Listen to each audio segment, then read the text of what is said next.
Okay, welcome back. Today we've got some really strange source material someone shared. It involves an individual named Amanda and her companion, Savageverse, experiencing some unsettling stuff. Yeah, strange is putting it mildly. It starts kind of normally, you know. Yeah. A walk in the woods, peaceful. Right, peaceful until Savageverse just vanishes. Poof. And Amanda starts having these dreams, vague, uneasy, like things are out of focus. That's how she put it. Yeah, that out-of-focus feeling really sets the tone. Then she goes back to the woods looking for him, I guess. Uh-huh. And she gets totally disoriented, finds herself lost on a path she knows really well. There's this, like, heavy energy she describes. And unsettling. And then the woods themselves start changing. Thick moss, weird alien sounds, this darkness creeping in. Exactly. It's all very wrong. And then, boom, she's suddenly in this clearing. Beautiful, but off. An obsidian lake, a waterfall. And she feels this overwhelming urge to just jump into the lake, which is super weird. Super weird. Definitely signals we're not in Kansas anymore, so to speak. It's beyond just getting lost. And when she comes out, it's even stranger. A city. But the architecture is impossible under this, like, violet sky. Yeah, and giant flowers in impossible colors. Pure alien landscape. And she feels utterly alone. Just silence. Heavy silence. Until she sees it. This void in the sky moving towards her.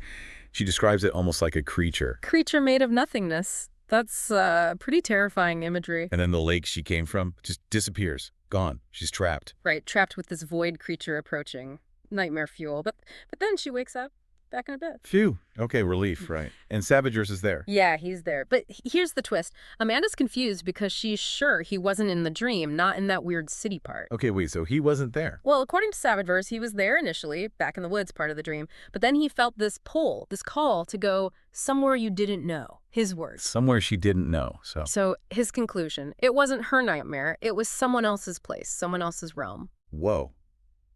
Okay, and the void creature. Amanda thought it was, her fear made manifest. But Savageverse says no, it wasn't feeding on her fear. He says she was somehow tethered, connected to an anchor point in that realm, like a psychic rope. An anchor point, meaning someone wanted her there, actively pulled her in. That's the implication. Chilling, right. He tried to trace this connection, this psychic signature, but found it shielded. Almost. He said magical. Shielded. Magical. Okay, this is getting deep. Deeper still. Based on Amanda's description, especially those weird flowers, Savageverse recognizes the world. He names it Aranor Prime. Aranor Prime. Okay, so it's a known place. Known, yes.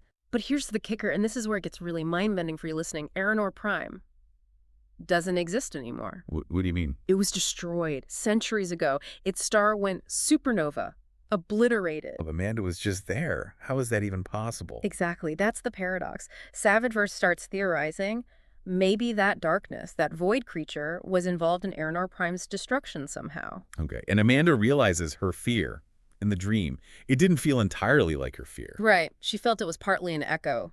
Savageverse calls in a raw broadcast of emotion. A memory, basically, disguised as a nightmare in the message. A desperate come find me. A broadcast. From who? Survivors. Could a star, have a consciousness that survives? That sounds wild. Wild, yeah. Or, Amanda floats another theory. What if the darkness wasn't a creature, but a black hole? One that swallowed the star while it was going supernova. A black hole swallowing a supernova. Can that happen? Theoretically. Savageverse confirms it's possible.